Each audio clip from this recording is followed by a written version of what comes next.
ফেনী জেলার মেয়েরা সব দিক থেকে অলরাউন্ডার, একাই 100। রূপে, গুণে, সৌন্দর্যে, পড়ালেখায়, কাজকর্মে কোনো দিক থেকেই ফেনী জেলার মেয়েরা কিন্তু পিছিয়ে নাই। তারা সব দিক থেকে এগিয়ে, অলরাউন্ডার। এই যে দেখেন, এত গরমের মধ্যেও এখানে এসে কাজ করতেছি, সবজি তুলতেছি। যদি ফাঁকিবাজ হইতাম তাহলে কি এখানে আসতাম? এত গরমের মধ্যে এখানে এসে কাজ করতাম না। আমরা ফেনী জেলার মেয়েরা কোনো কাজকে ভয় পাই না। আমরা সব কাজ কিন্তু সাহসের সাথেই করি। মানে শীত, গ্রীষ্ম, বর্ষা, ঝড়, তুফান যেটাই আসুক না কেন, ডাজেন্ট ম্যাটার, আমরা কোনো কিছুকে পাত্তা দিই না। আমরা আমাদের সাহসিকতার সাথে কাজ করি, সহযোগিতা করি। যেমন ধরেন এখন 45 ডিগ্রির উপরে গরম পড়তেছে, তারপরেও এখানে এসে সবজি তুলতেছি, সবজিগুলা নিয়ে যাচ্ছি। আমি যখন আঞ্চলিক ভাষায় ব্লগ করি তখন আপনাদের অনেকের কমন একটা প্রশ্ন থাকে যে আমি কি ফেনীর নাকি নোয়াখালীর মেয়ে। আসলে আমি ফেনীর মেয়ে, নোয়াখালীর না। তবে আমি ফেনী, নোয়াখালীর আঞ্চলিক ভাষায় কথা বলতে অনেক বেশি পছন্দ করি, স্বাচ্ছন্দ্য বোধ করি। আঞ্চলিক ভাষায় ব্লগ করলে আপনারা অনেকেই পছন্দ করেন, এই জিনিসটাও আমার কাছে অনেক বেশি ভালো লাগে। তো আমি চেষ্টা করব মাঝে মধ্যে আঞ্চলিক ভাষায় ব্লগ দেওয়ার জন্য। নিজের আঞ্চলিক ভাষাকে এতটা হাইড করার কি আছে? আমরা যেভাবে কথা বলি ওইভাবে যদি আমরা আমাদের ভাব প্রকাশ করি, মনের ভাবগুলো, তাহলে এখানে সমস্যা কোথায়? আঞ্চলিকতা লজ্জার কিছু না, এটা আরো প্রাউডলি বলা দরকার। আঞ্চলিক ভাবে কথা বলার মধ্যে অন্যরকম একটা শান্তি আছে, তাই না? তো এখন আমাকে অনেকে বলতে পারেন যে তাহলে তুমি এখন কেন এভাবে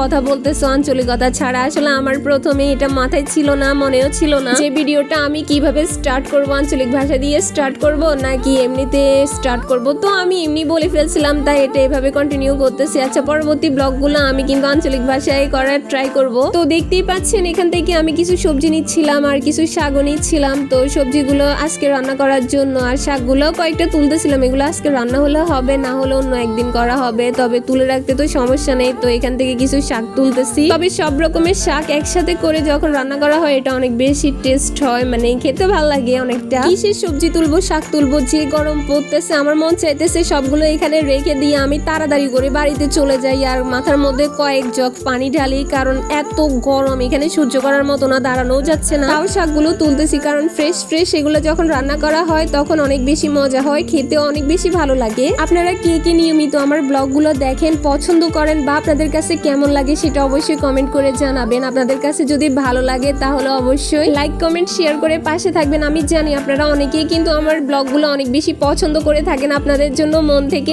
অনেক অনেক বেশি ধন্যবাদ। তো আপনারা যারা আমাকে পছন্দ করেন আমিও কিন্তু আপনাদের সবাইকে অনেক বেশি রেসপেক্ট করি। সবাই সব সময় আমার জন্য দোয়া করবেন, আমিও আপনাদের জন্য দোয়া করব, আর আপনাদের জন্য আমার থাকবে মন থেকে অনেক বেশি রেসপেক্ট। তো আমি এখান থেকে শাক তুলতেছিলাম আর তাড়াতাড়ি করতেছিলাম যে শাকগুলো তাড়াতাড়ি তোলা যায় কিনা, কারণ বেশি গরম পড়তেছিল, মানে এত বেশি গরম এখানে ঠিকভাবে দাঁড়ানো যাচ্ছে না। তাও দেখেন এখান থেকে আমি কয়েক রকমের সবজি তুলছি, আরো দেখতেছিলাম যে এখানে কি কি সবজি আছে। তো এখানে সসিন্দা ছিল, আরো হাবিজাবি কি কি ছিল, কিন্তু সসিন্দাগুলো অনেক বেশি ছোট ছিল, তাই জন্য এগুলো তুলি নাই। আর একটু বড় হলে তখন নিয়ে যাব। তো এখান দিয়ে হাঁটাও যাচ্ছে না ঠিকভাবে, আমি একটু নিচু হয়ে হাঁটতেছি। আর দেখেন এই যে আমার সবজি তোলা হয়ে গেছে। নিজেরা গাছ লাগিয়ে ফ্রেশ ফ্রেশ সবজি খাবার মজাটাই আলাদা। এগুলো রান্না করলে কিন্তু অনেক বেশি টেস্ট হয়, খেতে অনেক বেশি ভালো লাগে আর কি। তো এখানে আমি কি কি সবজি তুলছি তা আপনাদেরকে দেখাইতেছি, যে বেগুন তুলছি, বরবটি তুলছি, তারপরে হইছে শাক। গাছ লাগিয়ে যদি এরকম সবজি পাওয়া যায় তাহলে তো গাছ লাগানোই ভালো। তো আপনারাও বেশি করে গাছ লাগান আর গাছে ফ্রেশ ফ্রেশ সবজি খান। ফরমালিন যুক্ত সবজির থেকে গাছের ফ্রেশ সবজি কিন্তু অনেক বেশি ভালো হয়। তো আজকে এই পর্যন্ত, সবাই অনেক বেশি ভালো থাকেন। যারা সম্পূর্ণ ব্লগটি দেখছেন সবাইকে অনেক বেশি ধন্যবাদ। Thanks for watching this video. Allah Hafiz.